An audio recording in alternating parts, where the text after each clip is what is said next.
Today's interview will be with Saffron Summerfield. There's some fascinating anecdotes about the music scene in the late 60s and early 70s, which I found absolutely fascinating. So without further ado,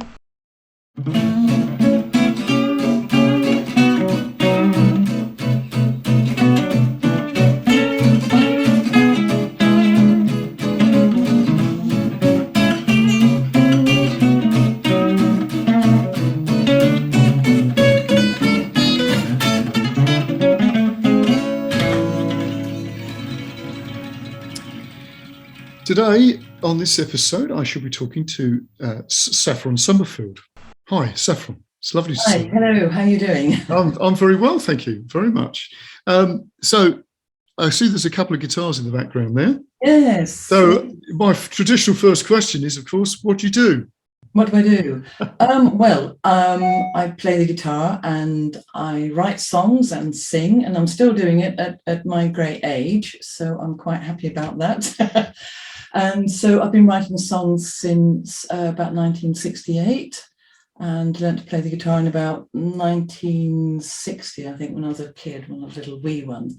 So that's what I do. I also write poetry and create little videos around my music and poems with sort of wildlife, with in the environment, the natural world. I'm very keen on my local wildlife trust. I've done some work for them, made some films, and in fact, about 10 years ago, I was artist in residence on a nature reserve, which was fantastic. Sort of hit all my things. Yes. About, wildlife, people's stories, because I interviewed all the local people, the fishermen and stuff, and then creating music and stuff. So That sounds brilliant. Hit all my buttons, that did. That's great. That's brilliant. So you're interested in music then? You said that you started playing guitar when you were very young. Yes. Yeah. So, when was this? Well, I badgered my parents. I lived on a small holding in Northamptonshire, on sort of Northants Bucks borders. And we didn't have much money, and I was badgering my parents for a guitar when I was about 11 or 12. And eventually, my dad came home with a solid electric guitar. Heaven only knows where he got it from. My dad was quite good at procuring things, shall we say. Okay. And he came along with a solid electric guitar, a tiny little amp, and a book. And the book was Bert Weedon, Play a Tune a Day. Mm-hmm. And the guitar also had Bert Weedon's name on it. But it wasn't a toy, it actually worked. It was a solid electric guitar, and it stayed in tune, and I sort of, learned a few chords on it. And that I sort of progressed from there, really. Wow, that's something, isn't it? Because so when was this? What sort of time? So I'd be about 13. Right. I was about 13 or 14. And then, as luck would have it, there was a guy who lived in our village. I mean, it was a tiny village, it was mainly all farms and a few farm cottages. And there was a guy living in our village who was renting one of the farm cottages. He was actually working at Bletchley Park. So I don't know if he was a spook or something. Yes. It was a young guy, and he played classical guitar, and he gave me a few lessons on classical guitar. So I actually sort of learned how to play, not just with the plectrum and going dum dum de dum dum de dum dum dum, Bert Weedon. He taught me how to use my right hand finger style, and also that the classical guitar is played on the left leg. So he gave me some really good hints, and then when he moved from the village, I think he was sent abroad by Bletchley Park. He went to some very hot country.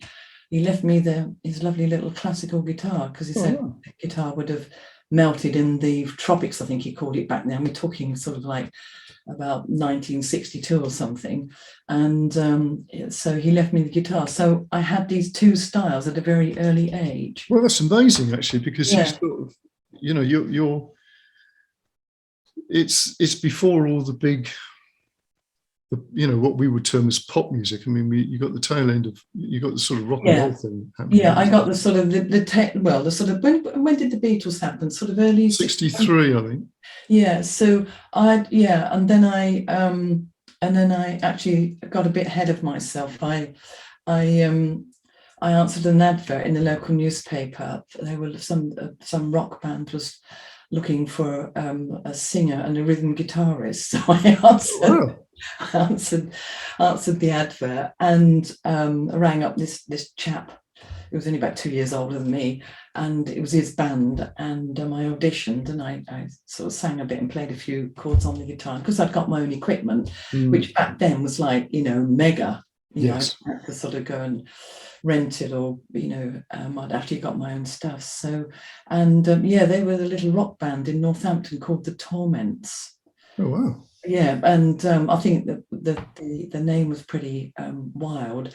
Northampton back then, in sort of late 50s, early 60s, it was a mecca for pop music, and I'm not quite sure for rock bands. I never quite got my head round why it was. Why it was a sort of, it wasn't Birmingham. I mean, Northampton was a tiny town then. It was a town with its own brewery and the home of Doc Martens. Yes. Yeah, I know there was a lot of shoemaking. So, but I don't know whether somebody moved there from London or some rock musician moved there, but every other pub used to have rock music blaring out, out of the back rooms at the weekend. So, so I was really young. I was still at school. I used to get the bus with my guitar on the back in a soft pack, and then little amplifier in my hands, and get on the bus and go and play the gigs. But we were pretty loud, and I think a lot of the time we weren't very good. So the Torments, I think we were tormenting the audience. It's good name for a band, though, isn't it? Yeah, it was, yeah. And I lost touch with the guys, unfortunately. But about 15 years ago, somebody wrote a book about the Northampton rock band scene, and he somehow or another found me. And so I had a photograph of the band. So it's actually in the book. So, wow. But I don't know if he sent me a copy of the book or if I lost it, but all I know is somebody actually did do the history of the rock bands in Northampton. So this is interesting because this is the first time really that a place that's not a port has sort of come up as being somewhere there was a lot of musical activity. I'm not saying that it wasn't happening in other places, but of course, in those days, to get recordings was just impossible unless you knew somebody in the Merchant Navy. Well, the only thing I can think of is there were a lot of US air bases. That's it then. Yeah. That is it. Yeah. Because you had to have a connection with America. Yeah.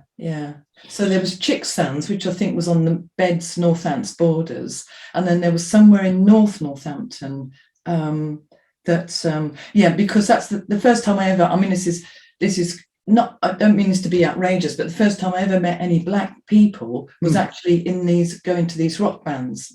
Rock bands. I don't remember any black people being in the groups, but they were there, and that's where I first saw any kind of, and they were black Americans. Yes, yeah. Well, that answers it because there had to be a link with America. Yeah. Because the other, because obviously my interest is in with regard to music, but it's also true with comics apparently. Okay. So a lot of the the sort of early sort of comics, presumably Marvel and all that. Okay, yeah. Even though they were sort of slightly going out of favour by that time, because they were being used as ship's ballast apparently at one point. So they were bringing in loads and loads of these comic books, and then they found their way. Yeah. So that was the inspiration for people like Alan Moore. Yeah, somebody from Northampton, and a number of other people.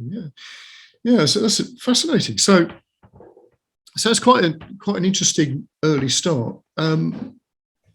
So when did this band sort of dissolve? I'm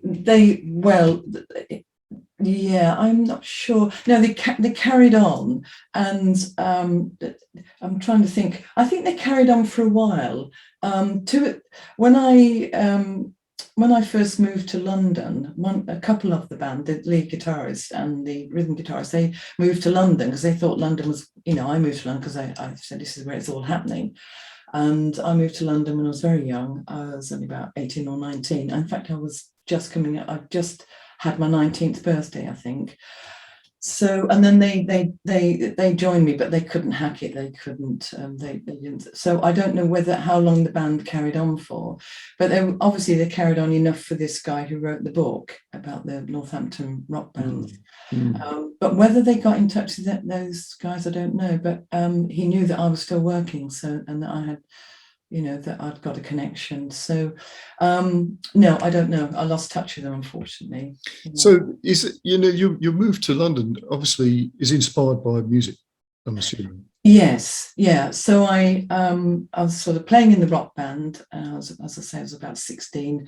I learnt to drive when I was 17. I passed my test very quickly because we had a little tractor on our small farm. So I knew how to drive. Yes. And I just had to have a couple of lessons, learn how to, in those days, you had to learn the highway code.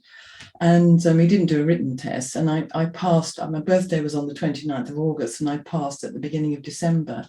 So all of a sudden I had wheels, and I used to borrow my dad's car. And I remember going with a friend who was a singer in another rock band in Northampton. And this is quite an interesting story. And she said, she said, I want to take you to see this new singer from America, and everyone's raving about him, and he's on at Leicester de Montfort Hall.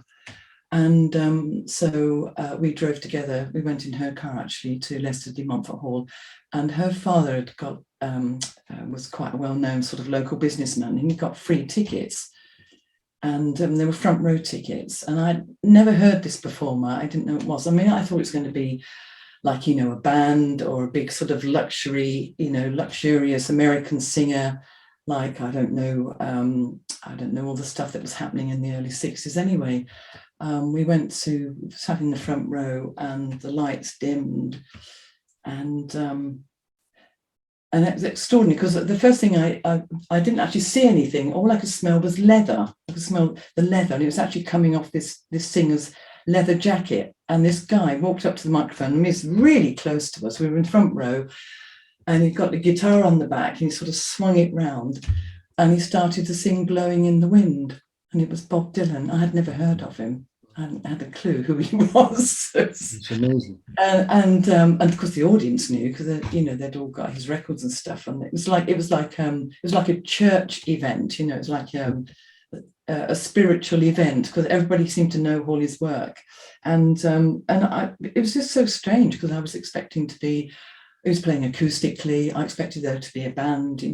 I mean, I had no idea who he was. And then I thought, my God, he's singing what I believe in, like "Blowing in the Wind" and "Oh, You Masters of War." The whole sort of 60s hippie folk music protest was all there in this one-man band. Amazing. Yeah, I thought Northampton isn't big enough, so the next year I moved to London. Well, a couple of years later, I moved to London. So let's go back to that, seeing Bob Dylan and being so close. Obviously, because of the fact that a lot of people knew who he was, it just happened that you didn't, which was, something that was quite easy to happen then, wasn't it? Yeah, it's a bit of a revelation, because I was only involved in rock music. I was singing like Brenda Lee songs, and singing sort of bluesy rock stuff. So I hadn't even thought about it. Never heard of it. Didn't have what it was. So, that's because that sort of thing of musical. I was going to use the word segregation, but it sort of is that in America. I mean, that was that thing that you listened to one type of radio station, you didn't know what was going on in another one. So if you were listening to, and of course they had that thing of crossover music, didn't they? Yeah. Yes. People who, that's certainly true with Buddy Holly, that he was getting airplay on black stations as well as white ones, because they didn't actually know who he was. They didn't know what colour he was. Yeah. Which I think is quite interesting. So when you saw that, was that a case of like, I need to change what I'm doing? It was a eureka moment. I thought, I just, I was gobsmacked, and my friend Rachel, who was with, who used to sing in this other band, we sort of drove home in silence because you felt like you'd been hit with a mallet. It was just extraordinary, and it had a very profound effect on me. I thought, well, I don't really want to be singing about the moon is blue, that, you know, I didn't want to sing about love songs. I wanted to sing about what's going on out there. And I think it sort of hit me at a very early age. Do you think that was his real effect, that it was the content of the song? Yeah, it was the whole thing, that he was, the content of the song, the poetry of it. Yes, yeah.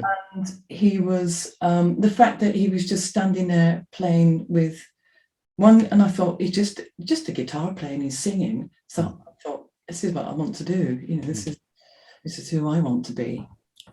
So I'm assuming that there's quite a big change happens quite quickly for you.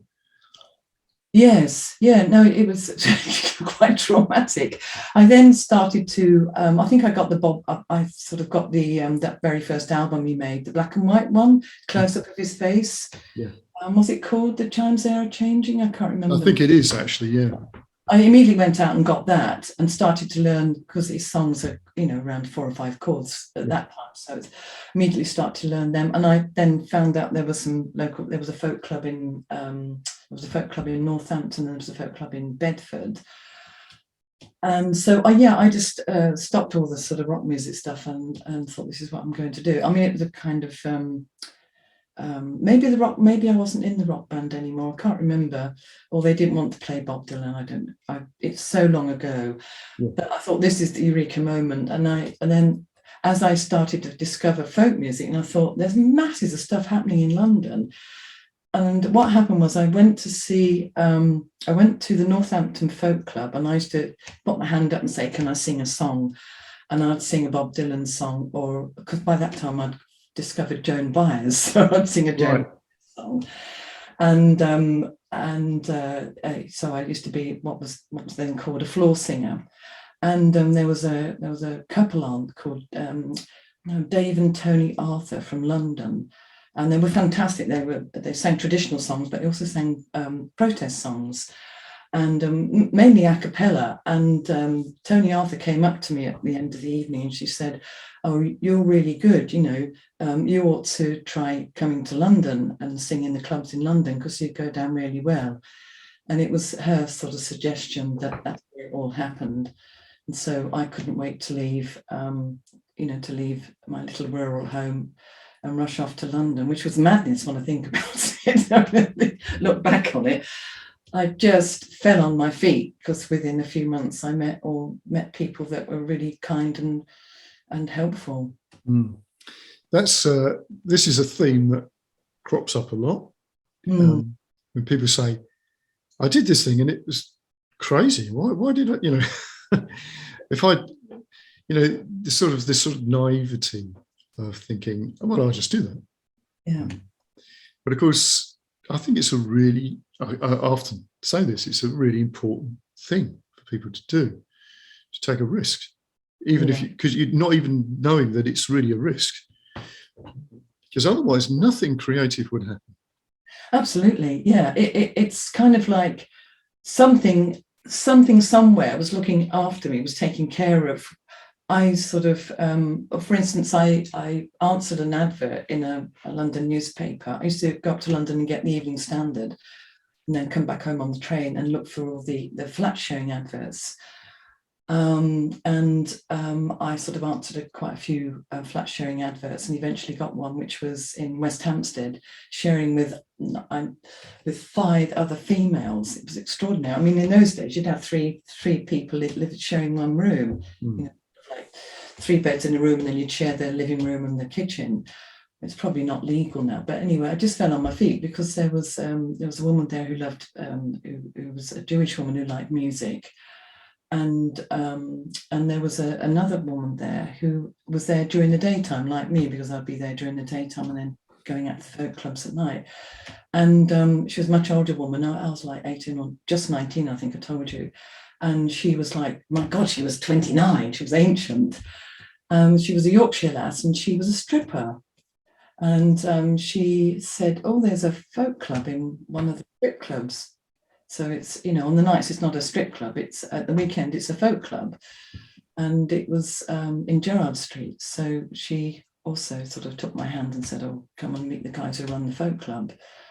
And then I did, within a few months, I'd gone around the clubs and started to sing, and got residencies where I actually was paid to be a resident of folk club. And one of them was in the Black Ball in Barnet in London. And I played support to, one night, to the guest was Sandy Denny. I know, it's extraordinary, because Sandy had this reputation of being, this wild woman drinking. She hadn't quite joined Fairport then. And I'd got this little Spanish guitar that the guy left me, the classical guitar, which I was playing, and it wasn't staying in tune. And I was having trouble with it on stage. I was trying to do stuff with it. And Sandy Denny, for some unknown reason, she just came up to me in the break, and she said, she's an inveterate drinker and smoker. She loved a cigarette there and had the whiskies in her hand, all lining up on the bar. And she said, "Here," she said, "I know what's wrong with your guitar. Do you want me to fix it?" I mean, I was just gobsmacked. She was the guest of the night, And she said, "Yeah, I used to have one of these." She said, she undid the strings on the, undid the strings at the top, and she got a cigarette packet out, and she took some little pieces of cardboard out, rolled them up, and put them under the strings, under the nuts, just here. Yeah. And rolled them up and said, "That'll stop your strings buzzing."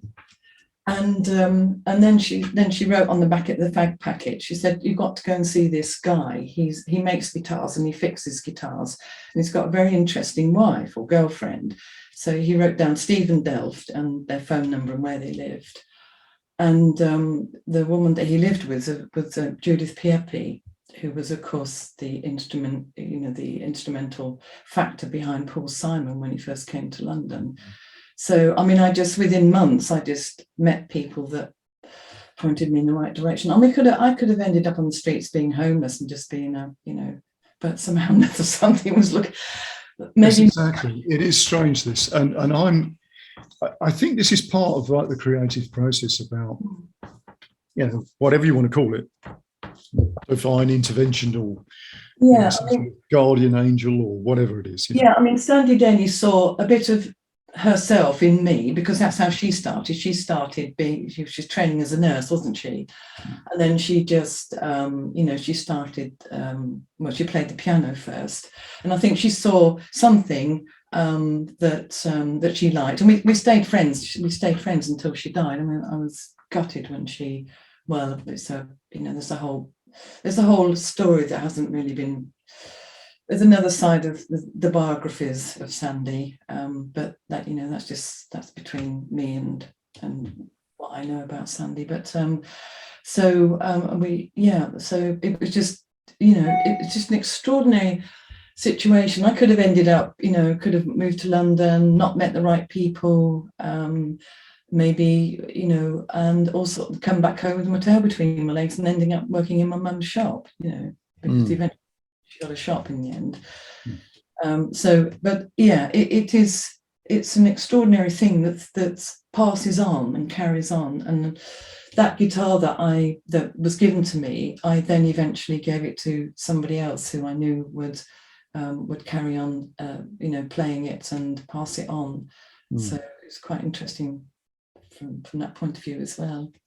So this is quite interesting, because there's quite a few things going on there where you got this electric guitar, and to be honest, for you to get a working electric guitar back in the early 60s with an amp is something quite remarkable in itself. I mean, we wouldn't think that nowadays. But Bill Wyman was signed up for the Rolling Stones because he had an amp. Yeah, yes. And you sort of look at that and you go, oh, okay, so there was sort of like hen's teeth to get all the gear right, and for an instrument to actually be half decent. So It When was you, a Hofner, it was a HM. Hoffman. It was a Hofner. And as I said, my dad lived life on the edge of it. It was a bit sort of left field. So I suspect he knew somebody who had was selling one cheap. You know, he didn't go to a music shop. It just used to arrive with things like one time when I was little, he arrived with a bicycle, a two-wheel bicycle, because I'd wore out the tires on my three-wheeler bike. And he just arrived with these things. So, where it came from, I don't know, but it wasn't a toy. That was That's interesting, isn't it? That I'm quite intrigued by that sort of meeting the people, just because I knew somebody like this. In fact, there's two people. One of them was a bass player, and he lived in Dartford. So Temple Hill, so the stomping ground of Keith. And he had this knack of making things out of nothing. Wow. So, for instance, I was in this band with him. He was a really great reggae bass player, and he'd come out through the sort of punk movement. But he was pretty eccentric, dyslexic, but a magnificent lyricist, right? Because he just put words together that he just liked. So they were very poetic. But what he was very good at, because he didn't have any money, nobody did then, and he would build things, like he would just go into a shop and ask them if they got any sort of shop dummies that they didn't need. So he'd find a head of a shop dummy and find loads of electrodes from the local dump, and then we built a lighting rig with this dummy face that looked like an android, and the lights would go along with the sound to light system. But one day, and this is amazing because this is the sort of thing, sounds a bit like probably what your dad was good at doing, just being able to find things, or just knew people who'd had stuff. We were going to visit the local dump, and he said, "Oh, that's great, because I'll come with you." He said, "Because I need some new speakers." Right? It's a bit like, okay, all right then, Brian, just jump in the car. So we get there, and because these were the days when you just turned up and everything was just chucked out the back, So he just disappeared. And it's just like a wasteland, the tips then, weren't they? He disappeared off. So we just tried to, got rid of all these things that we needed to get rid of. Within about 10 minutes, he returned with two speakers, one after each arm, two hi-fi speakers. And it's like, how did you know? It's like, gets in the car, we'll gets back in the van, go home, and he plugs them in, and they work. It's like, I know. So I think there's just something in certain people that they just know people and all the rest of it. I just think that's amazing. Yeah, adventurous spirit. Yes. Yeah, he was definitely that. Yeah, I haven't done my father's genealogy, but I suspect there is a bit of a gypsy in there somewhere. Yes. And he was a bit swarthy looking. It's something that I'm probably going to do in the next couple of months, because I've somebody rang me up completely out of the blue 2 weeks ago and said that we could be second cousins. Yes. They live very close to where my father used to live, and also my father's parents had a pub. And this person who rang me was quite excited that she discovered me in one of the WI speakers book, because I do a talk, for U3 and the WI, a talk about my life on the road, and she'd seen my name, and it's quite an unusual surname. It's usually spelled S-O-M, so her name is Summerfield, the same as mine. And she was quite excited, and she said, "Oh, her great uncle used to have a pub." And I didn't say anything. I said, "Oh, what was the name of the pub?" And she said, "Oh, it was blah de blah." And I said, "Oh, that's interesting, because that was the name of the pub that my father's grandfather, my grandfather would have had, like my father's father." and that's the name that the pub that my dad said that his parents had. So it's quite interesting. So I'm trying to find out now, find out a little bit more about him. All I know is where he was born and brought up and got his birth certificate. But yeah, he said, he used to say that he knew people, as you said, it's and I just get the impression that his family had been a bit of a wanderer. So I think possibly perhaps not travellers, but maybe fairground people. Because that sort of goes with that ability that you obviously had, and probably still have, being able to turn up in London and just be in the right place. Yeah. Yes. And I think that's an important thing, because I think that's certainly if you were fairground people, you certainly would have thought like that. Yeah. They were.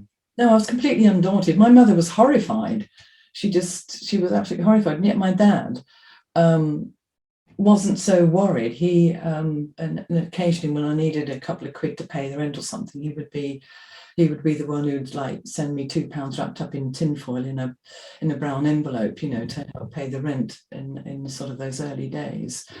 And he used to come to my when I first started doing sort of live recordings, like for the BBC. He used to come along to those.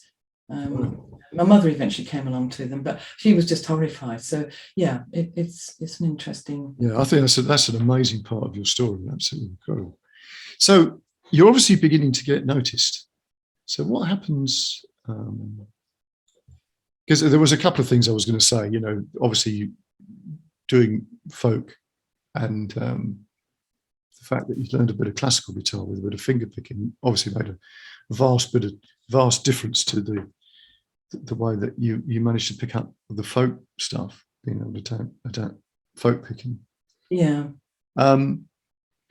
So when do you sort of think that things started to click? Well, not quite soon, really, because I met Judith Piepi through Sandy Denny. I met Judith Piepi I'm trying to think now, that would be about 1969, 68, 69.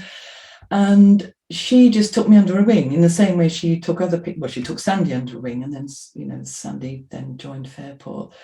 So, and of course, she had all those contacts that she'd had with when she first Paul Simon, because Paul Simon turned up at her folk club that she ran and said he wanted to sing a song, and she said, "You'll just have to get to the end of the queue with the other floor singers." She hadn't got. I mean, nobody'd heard of him. He was just, he said he was famous and he wanted to sing.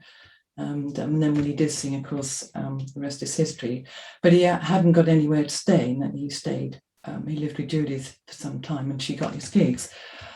So she had all those contacts, and she had radio contacts. She used to do a radio program, a sort of quasi religious program, and that's when Paul Simon first did his radio shows. Was actually on her program. I think it was called 5 to 10. Right. I think the first time he ever appeared on radio in this country was on her program. So because she had all those contacts, she could ring somebody up and say, "Oh, I've got this. There's this new singer-songwriter." And like for instance, she rang up the person who did the reviews on the Daily Telegraph, a man called Moritz Rosenbaum, who was the features editor, but he loved folk music. And within a year and a half of being in London, I was second on the bill at the St Martin's in the Fields Folk Club, which is now a social centre for homeless people. And Maurice Rosenbaum came and gave me a review in the Daily Telegraph, just like 2 little paragraphs.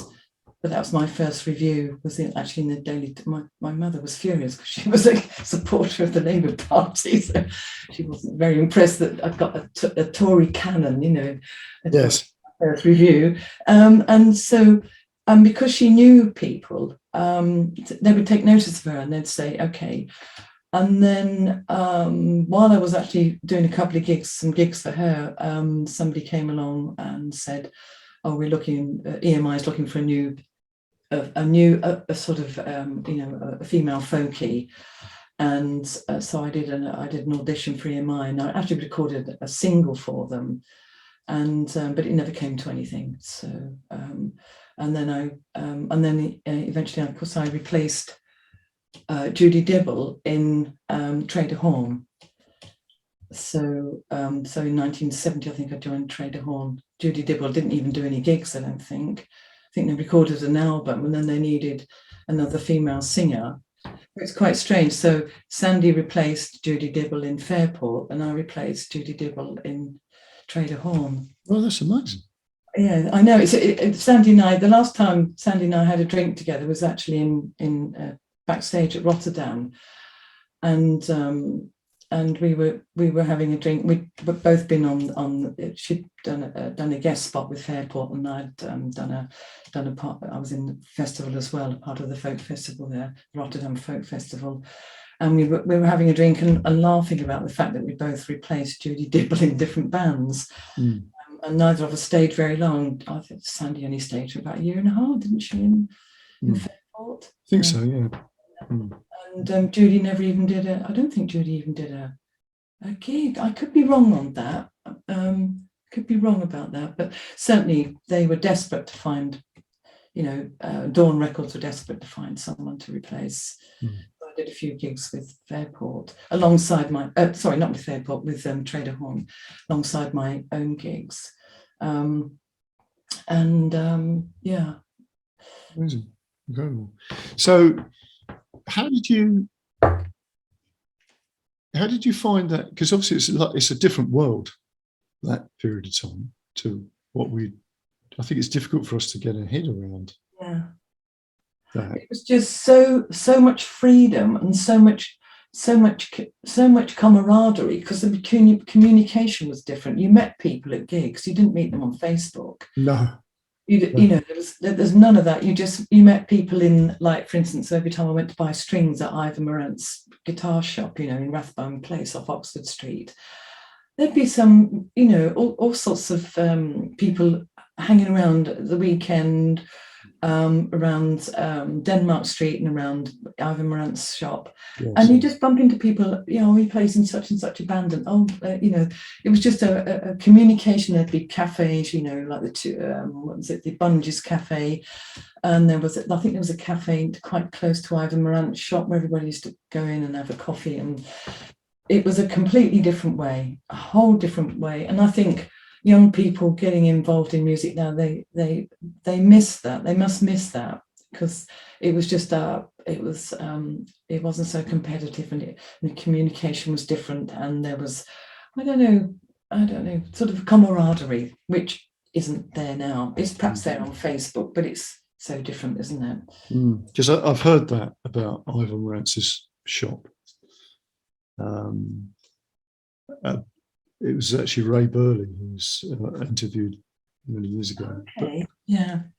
But it was that type of thing that you'd be in there, and there would be some incredibly famous guitar player just hanging around the shop. Yeah. And I think actually a lot of this is because the community was so small. Yes. And that creates within itself some sort of dynamism, I think.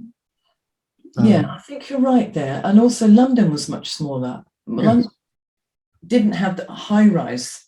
London was still then a collection of villages. So you would go to the west to go and get groovy clothes.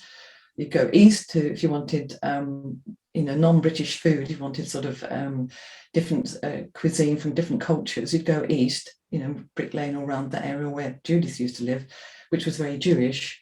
So there were little pockets, and it was a whole different ball game. You could just walk or get the bus, it was a whole different way of living. I mean, when I first moved to London, it did feel big, and then it became like, oh well, it's just like a great big village. Amazing. That's fascinating, because again, as I say, that's difficult to get your head around, because we only ever view things as we see them now, unless you've lived through it. I think that's really interesting. So okay, so we've got interest from EMI, but this sounds like a standard sort of record deal thing where sometimes something was recorded and never released, which wasn't uncommon. You mentioned the BBC. You mentioned doing some stuff on the BBC. Yeah, I'm trying to think the first program I did. I think, was it through Judith? Oh, I can't remember now.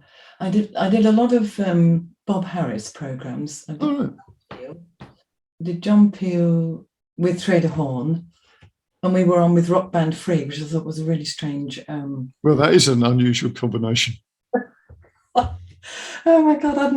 As I said, I lived in this bubble, so I was in my Saffron bubble, and John Peel said, he said, "Oh, can you do a rehearsal?" And so we were doing a rehearsal and about what we were going to do. You know, that Jackie McCauley and Jackie McCauley's brother was playing bass, I think, or drums, and we did a rehearsal, and then he said, "Have you met, you know, Free?" And I said, "No, I haven't met Free." And he said, "Well, they're playing with you. They're playing after you play." And it was a very hot sunny summer's day. And we were in Regent Street Studios. And I remember I said to John Peel, I said, "It's really hot in here. Can I open a window?" And before he could stop me doing it, I opened a window. We were on the second floor, I think. And I opened the window, and there were all these girls down there queuing up to ready to see Free. And I opened the window, and of course they thought I was somebody from Free. So they were all screaming and shouting. And I thought, "Oh my God, who is this group?" And he said, "Oh, I mean," they said, "they're number one, you know." Yeah. And the charts were number one. And then I watched them, you know, obviously I watched them sitting down in, you know, backstage and watched them. I thought, my God, they're amazing. It's an amazing group. And Paul Kossoff, not Paul Kossoff, is it Paul Kossoff? Yeah. Paul Kossoff. Was the singer, like, all dressed in leather. Yeah, Roger Singh. Yeah, and Kossoff, I thought, was a fantastic guitarist, but it was off his head. Oh yes, unfortunately. But of course, he was David Kossoff's son. Yeah, talking about this link with radio. Yeah. And religious programs, because David Kossoff used to do the Bible stories, didn't he? Oh, did he really? Oh, I knew he was Jewish. Yes, he did the Bible stories that used to be on the radio, and they were fascinating. He was a brilliant storyteller. And that must have been quite an interesting sort of complicated situation, because obviously Paul Kossoff had a lot of problems. Yeah. Well, obviously I only met them backstage, so I mean it wasn't. I mean, I have to say that the drug scene was just rampant. I mean, I was being offered drugs all the time. You couldn't walk down through Soho or go to any of the music shops without somebody stopping you, because they see you coming out the music muso. So I mean, I didn't do anything, because I just had this feeling that once you go down that road. And I watched some of my contemporaries, and I just thought, no, why do I stick stuff up my nose? I won't be able to sing. So it was like self-preservation. I mean, I'd have a glass of wine or something, but it just wasn't in my nature at all. No, I think that's the thing, isn't it? If it's not the sort of thing that you do,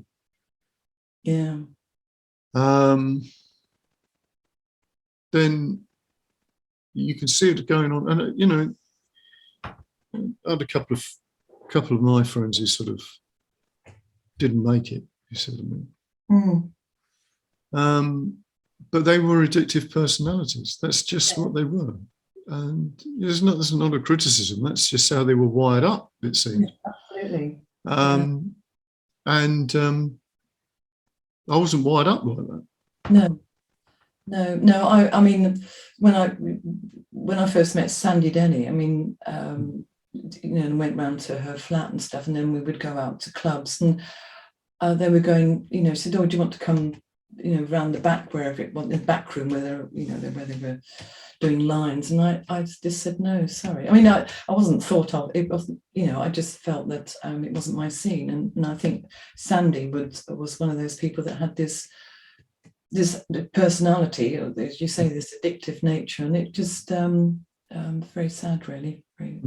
It is, and I think the problem destroys that creativity as well, because you can't you can't concentrate, you can't work properly. I mean, I did a few gigs with when I was in TRADER HORNE, we were on the same label as Mungo Jerry. Oh, right. I did a few gigs with them, and I mean, there's a lot of drug taking going on backstage with various members of different bands that we were playing support to. And I remember saying to Ray Dorset wasn't doing drugs. And I remember saying to him, I said, what is the point? I said, how can they actually, I said, if I have two glasses of wine, I can't perform properly. I can't think of the words. I can't think of the chords. What am I doing? So they must have incredible strength of mind to be able to do all that and perform after they've actually completely out of it. So obviously my brain couldn't cope. No, this is the thing. And I don't know. I think that's an interesting point, because obviously people think that they're okay. Yes. But to really hold it all together is an interesting thing. I don't know whether that. I remember, because I was in a reggae band for a long time. Yeah. And obviously that comes with its own problems. Yes. And I remember doing a gig with a band who had quite a high, I think it got to about number 5 in the charts or something. It was a band called Black Slate. Okay. I think they had a song called Amigos, which was, I think that's right. Okay. But we were supporting them. And so we turned up, sort of early. They weren't there. And it was like, okay, so that's fine. We got our gear in. We sound checked. They still weren't there. And it got nearer and nearer to the time. And of course, you can imagine that the people who were organising this event were panicking. So it was a bit like, well, look, we'll do the whole evening. Don't worry about it. If that's what it takes, we can cover, So literally, I think within the hour that they were supposed to perform, 2 of the band turned up. So it was the drummer and the bass player, I think, or the guitarist. I can't remember. Anyway, so we go on, do our set, and eventually, I think the drummer had arrived just before we went on. The band, there was enough of the band there to play, and the sound engineer turned up halfway through their performance. So it was a complete shambles, and it's basically they're all, smoking away, and it's like, well, you just can't do that. You think you can do that, but you can't really. It's disrespectful to the audience as well. Well, it is, yes, and you might get a gig like that, but after a period of time, you won't get any more. Yeah, you won't. So, yeah, it's interesting, isn't it? But there we go. That's life. I think the biggest problem is that a lot of these characters, there's only a few of them that are still around. Yeah, that's true. Yeah.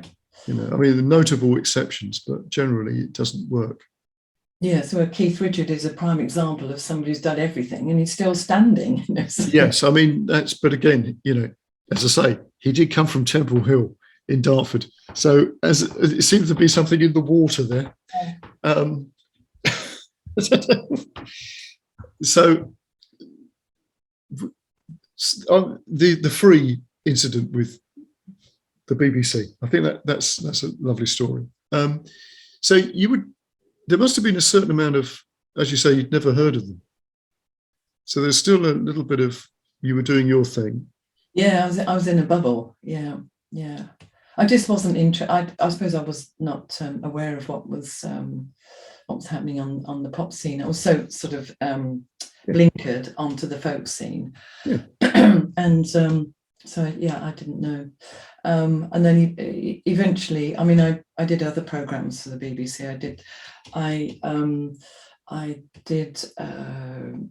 I think there was a program called Folk on 2 or something. There was a program called Folk on 2. Yeah. The first one I did, the very first radio program I did was before TRADER HORNE. It was Country Meets Folk. And that was because I did a I did a gig for a guitarist called Steve Bembo. Steve Right. was a guitar player and folky, and he ran a folk club in Thornton Heath, I think it was. Oh, that's right. Yeah. So he was running a folk club in Thornton Heath, and at the time he had a resident female singer there who had just joined the cast of Hair. Oh, I've forgotten her name. Oh my God, this is terrible. Very attractive looking woman with long dark hair. Julie? No. No. Covington? No. Curved Air. She joined Curved Air. Oh, Christina. God, no. Yeah, bear with me a minute. Yeah, I've had a senior moment, I think, there. Yeah, no, it's on the tip of my tongue. I'll just check this out. Sonia Christina. Sonia Christina, you've got the Christina, yeah. Yeah, Sonia Christina, yeah. So Sonia was resident there and was a resident singer there, and she just got this. She passed the audition, and she ended up in Hair. And I popped in and did a gig. In those days, you didn't have to pay on the door. You'd go in and say, "I've got my guitar, can I sing a couple of songs?" And Steve Bembo said, "Oh, you're really good. Would you like to replace Sonia as the resident singer here? And by the way, would you like to come and sing on this program we're doing Country Meets Folk?" So it was fantastic. I had Steve Bembo playing the guitar. I played a few chords. Steve Bembo doing lead guitar, and then another guitarist called Denny Wright, a jazz guitarist. So I did Country Meets Folk with these incredible jazz guitar players, like 20 something, and they're all in their 40s. And I did a couple of those, Country Meets Folk. And I think Steve knew the producer of the program. That's the reason why I was on it quite a few times. So Sonia didn't do those programs. I ended up doing them. So that was the very first time I think that I did radio program. That was pre-John Peel. Before John Peel. So it's amazing. It's fantastic. Yeah. Fantastic. So again, there was just a buzz. There was something going on. It was just a real buzz. Even it was the end of the sort of big folk scene. It was 68, 69, 70. Whereas the big folk scene was actually in the early 60s, wasn't it? When Paul Simon was living with Judith and doing all the gigs and all the trad folkies like Fairport and Steelhouse Pam had just started. Yeah. So that was towards the end of the 60s and the 70s. And then, as I said, I had a couple of record contracts and they didn't come to anything. The recording I did with TRADER HORNE wasn't released. We did another album, that was never released. So I asked to be released from the contracts. And in 1973, I just thought, okay, I've got some money, I'll just do my own recording. So I just set up my own record label and did my own recording. It's a wise move. Yeah, I was very lucky because I hung on to all my copyright as well. I still get a little bit of a pension. That's a brilliant move. Royalties coming through, So how did things change in the 70s then? Because there was a bit of a sea change from that. Yeah, there was. It was. So I think the folk scene was changing quite a bit because the record companies were looking for punk bands then, weren't they? Yeah. And another quite nice thing happened.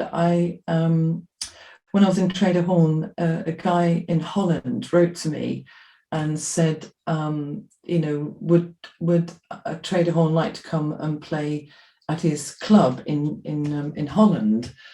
He wrote to me care of Melody Maker, because Melody Maker did an interview with Jackie Macaulay and myself, and he wrote to me care of the newspaper.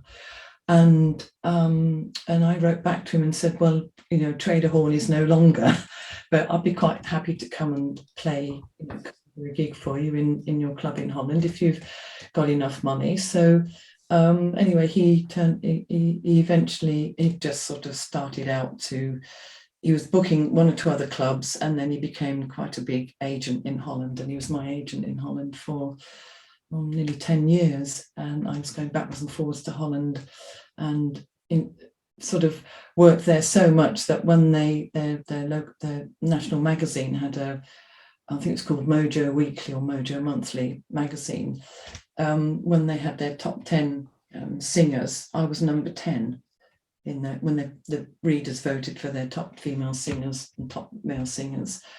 I was number 10 behind Elkie Brooks and Sandy Denny and Joan, all those world famous names. So that's how much because I'd worked there so often.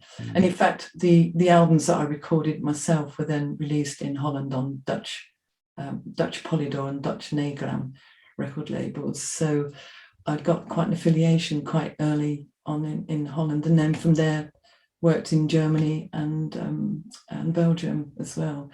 So, but I could see that the scene was changing. I mean, the sort of punk scene was happening, and I think the folk scene sort of started to unfold towards the end of the 70s and the beginning of the 80s. It was the world music scene.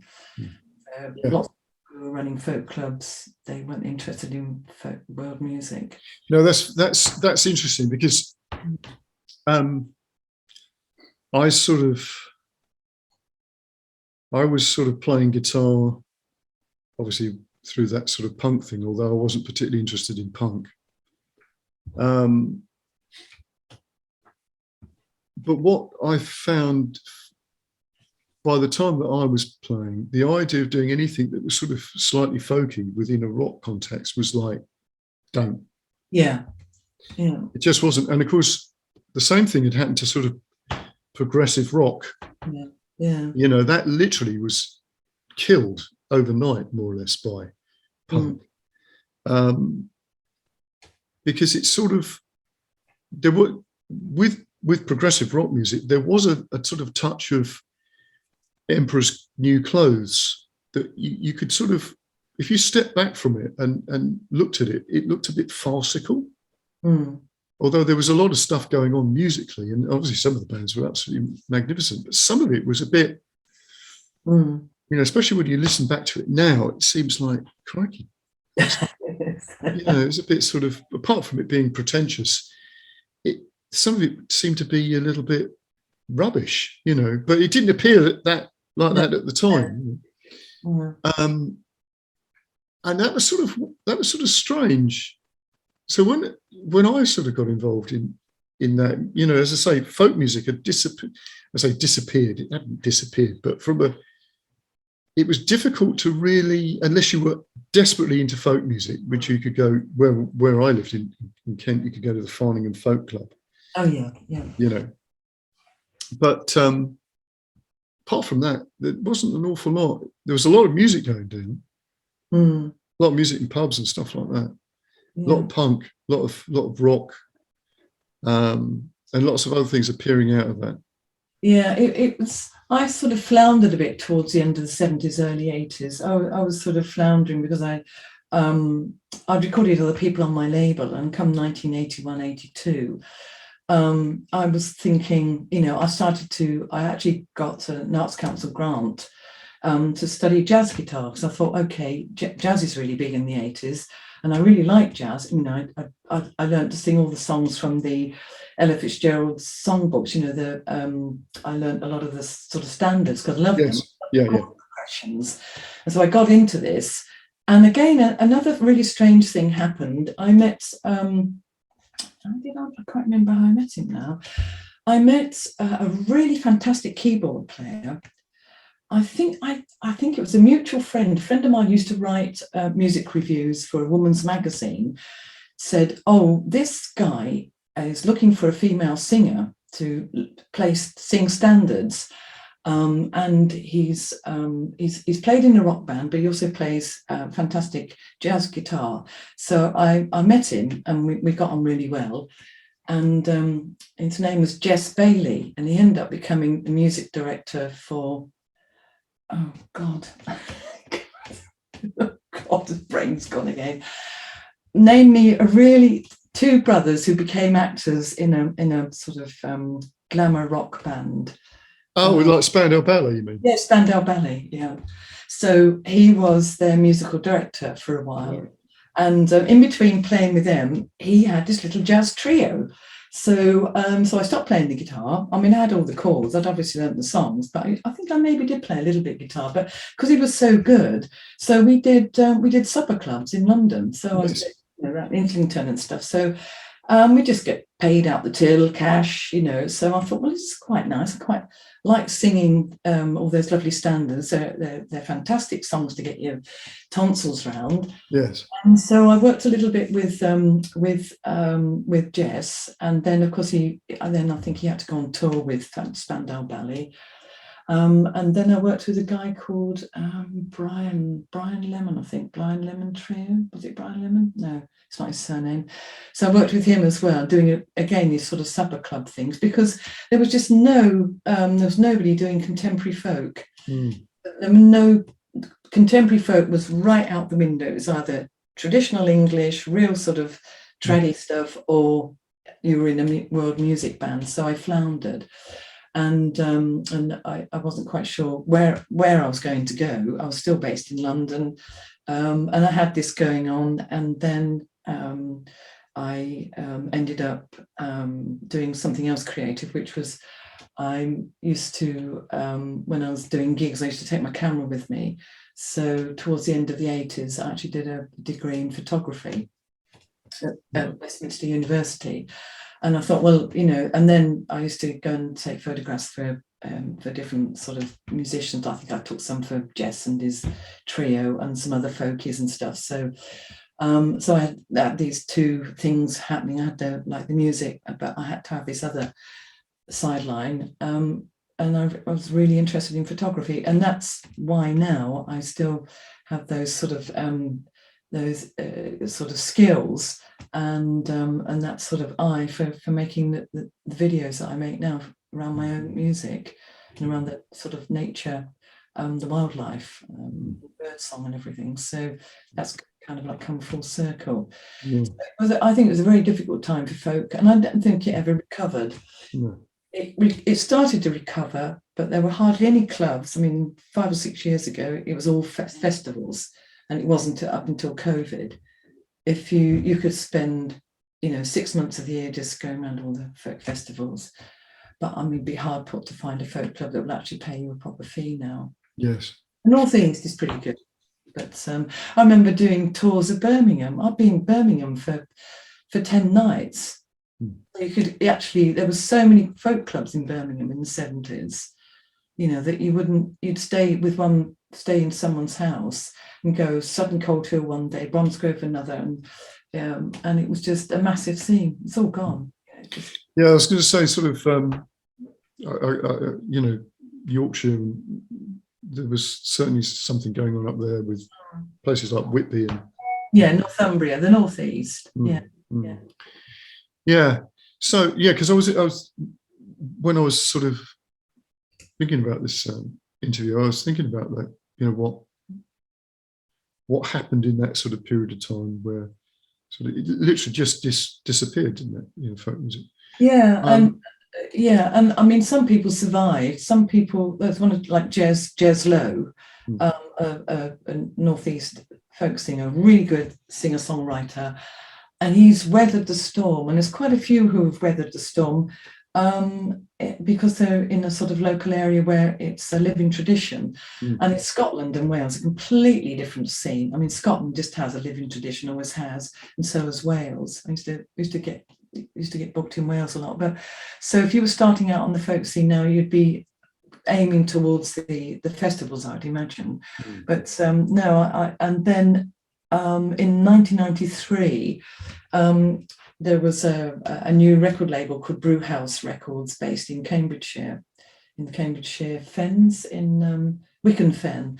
There's a guy who got quite a lot of money in recording studio, and he just loved folk music, and I recorded an album for him in 93, and then I think I did a couple of my own albums a few years later, and then another one a few years later after that. So I sort of dipped in and out, still doing music.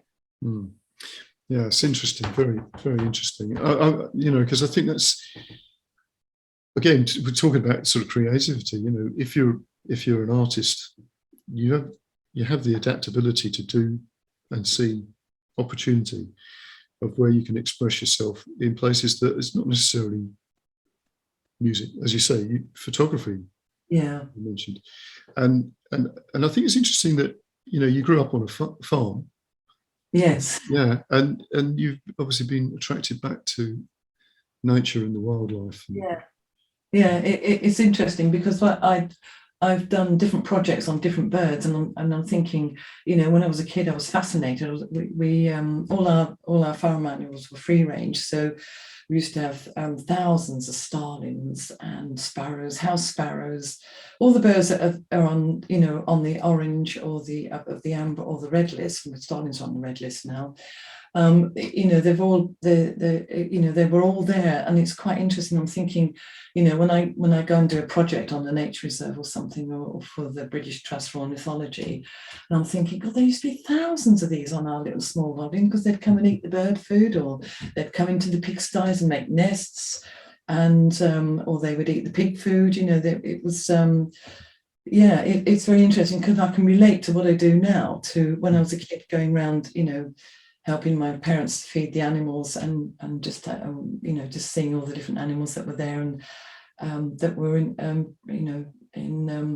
far bigger numbers than they are now, of course. Exactly. I mean, even driving, doing a journey in a car, your windscreen would be absolutely smothered in insects by a few miles down the road, especially if you're driving at night. Yeah, doesn't happen now. No, it's we've killed biodiversity, basically. We're on the brink of it. Yeah. So I remember doing the gigs, and driving to a gig and thinking, the lights are covered with dead animals, dead creatures, that's just been attracted to the light in the car. Yeah, I mean, exactly. It's be hard put. I mean, it is getting a bit better, because people are buying up land and, rewilding, shall we say. Yes, yeah. We're out there doing stuff, so it will get better, but it's got to the point of almost no return before we've decided. I mean, I remember joining. It's funny, actually, because everyone's banging on about it's the end of the world, why didn't we think about this? And I remember 1992 or 93. Yes.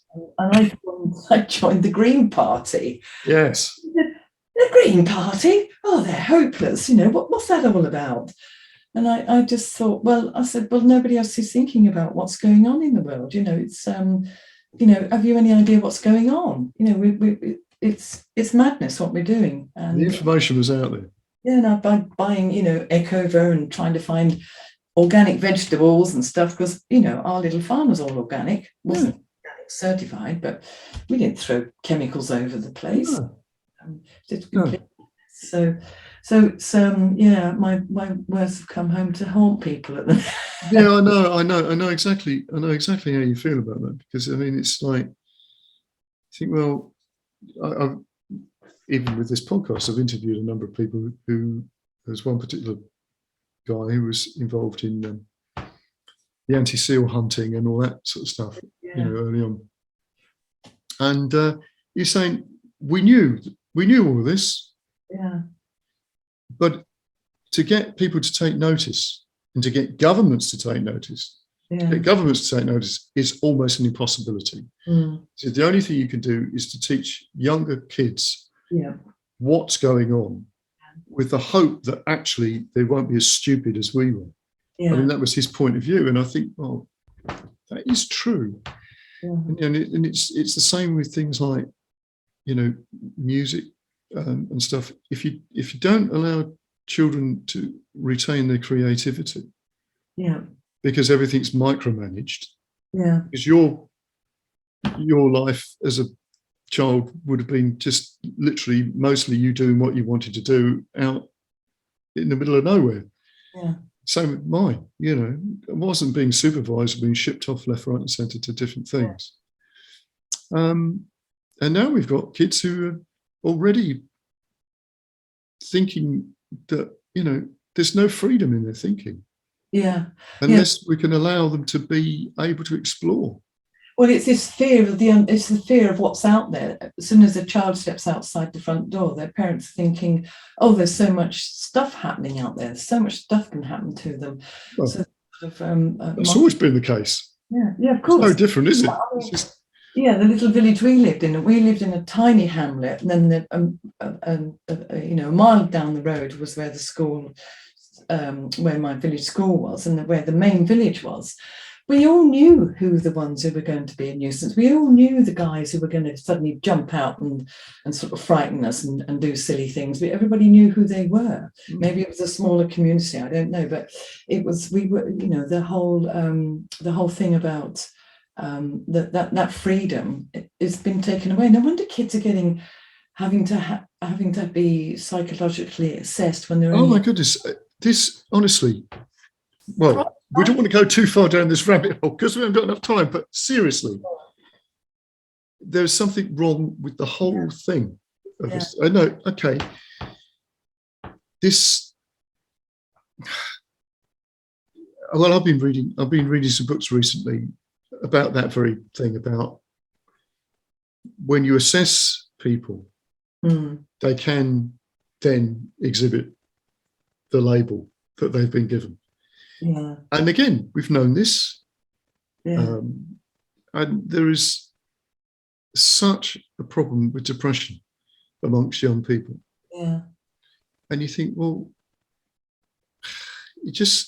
there's something fundamentally wrong. Absolutely. It's I can't get my head around it. It's really, I can't get my head around it when I hear this. And I can understand now that they know that the world isn't quite that wonderful, and there's a lot of shit hit in the fan. But I mean, even 10 years ago, when kids were being diagnosed and with depression, I'm thinking, well, I don't remember being depressed. No, exactly. Exactly. And the other thing was, you never got bored. No. So that was the other thing that I've always found fascinating. It's like when kids say that I'm bored, it's like, how can you be bored? Yeah, yeah. If you lived in a world that was like, well, what we grew up in various, I grew up in Cornwall, you obviously grew up in, another sort of open area of Britain. You didn't get bored. It's things to occupy you, and just you not because it was being given to occupy you, you just did your own thing. Yeah. And I think that's all part and parcel of the whole thing, and creativity comes out of that. Yes. Well, there's lots of, there's the Italian schools, aren't there? What I forgot what they're called now, and they're like the forest schools that we dabble. Yeah. So, the local National Trust has got a forest school just up the road from where I am, and I said to the guy, "Do you want me to? I'm quite happy to come along and do a thing about birdsong." But then COVID hits, so the kids go there and they feel really free. They're free. They can run around the little wooded area. No one's going to jump out at them. They're going to be, they can learn about wriggly, creepy crawlies and stuff, and just sort of get their hands dirty. Exactly. Get themselves dirty. Yeah, and no one's going to stop them because they've just got the, it's got him, and they've got the sort of the National Trust volunteers and people like me who want to go and do stuff. Yeah. To identifying butterflies or birdsong or whatever. Yeah. And the kids go like, they're just like, they can't believe that they can jump around in a puddle and get muddy, and it seems, mind you, North Norfolk isn't really very representative of the rest of England, I've discovered. No, but you see, the only other problem is, if you have a forest school or whatever, or Montessori, which is Montessori, that's what you're suggesting, and Steiner, Steiner. Yeah. The trouble is, they're still being monitored by a system that doesn't actually, I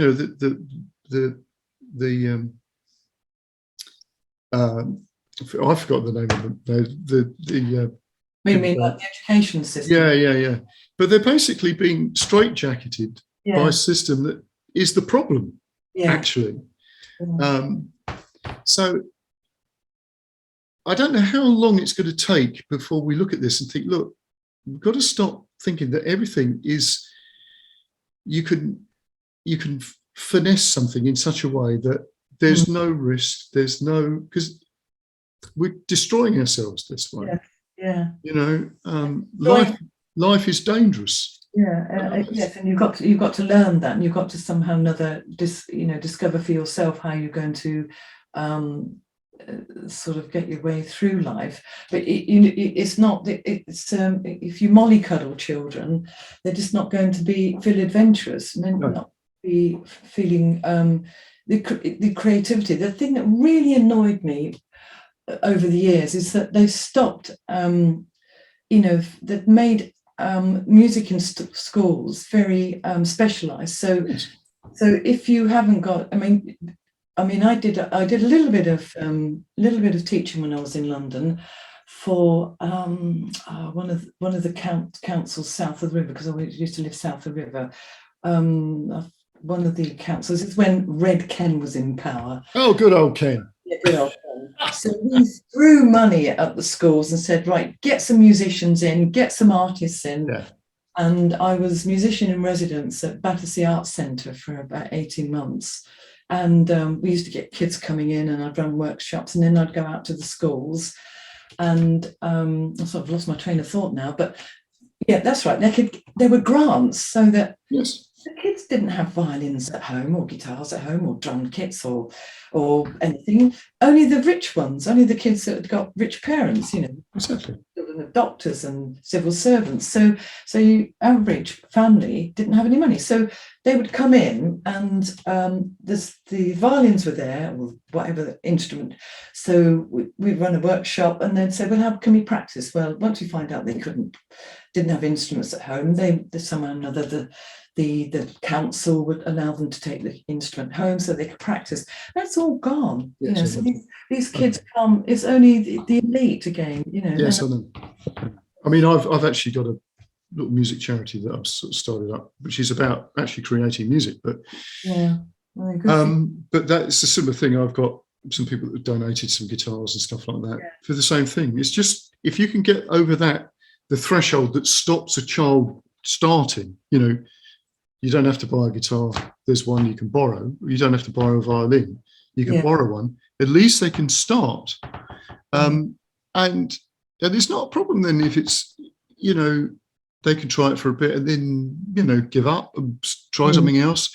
It doesn't matter. That's the whole point. It's about allowing people to experience the possibility.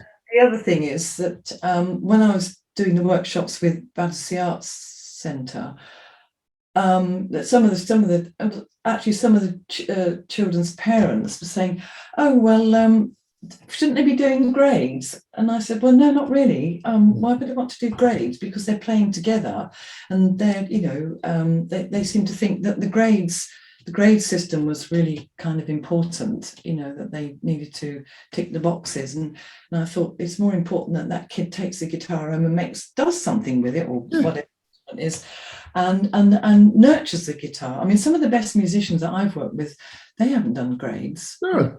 They've just picked up an instrument, and they've just, I didn't do grades, I did the Arts Council jazz guitar course because I was given a teacher to work with, but I didn't do any grades, and it didn't do many. I don't think Bob Dylan or Joni Mitchell did grades. No, of course it didn't. Joni Mitchell invented all these different ways of tuning. Exactly, but she wouldn't have done that if she was constricted in a way of thinking. Yeah, and then what we get is this. I don't know if you ever watch. I watch it out of curiosity or listen to it. The BBC's Young Musician of the Year. The pressure those youngsters are under, it's just phenomenal. It's just too much. That's got shades. That's got shades of like the ballet school. The sort of ridiculous pressure and the attitude of, well, it's a stressful thing anyway, so you need to be able to deal with this in order to be able to do X, Y, and Z. Well, actually, music wasn't like that. If you go back far enough, it'd be people creating music, traveling around or there be musicians within a community or whatever. I mean, it's just that, you know, there's sort of commoditization of everything we do, you know. It is, it's big business. I'm a terrible big business person. If I could ever knock it, I always try to. I mean, I just hope that big business doesn't scupper, you know, the sort of COP26 ideas. So I don't know. We'll see, won't we? Yeah, it's as I was saying to somebody who thinks like me as well. I said, well, maybe if big business, if they think that they can make money out of it, then they will make electric cars. They will make homes more, you know, we'll have a system of building that they're not going to destroy everything if they make money from it. And that's the only way we're going to go, because other than being... Yeah, well, you know, who's to say? Yeah. So, anyway, so what I'll do, obviously we're very interested in all the sort of projects you're doing. It's down near Rye Harbour, I'm assuming, is it? No, I was at Rye Harbour. No, I'm now in North Norfolk. I live. Oh, okay. Norfolk, yeah. So my projects.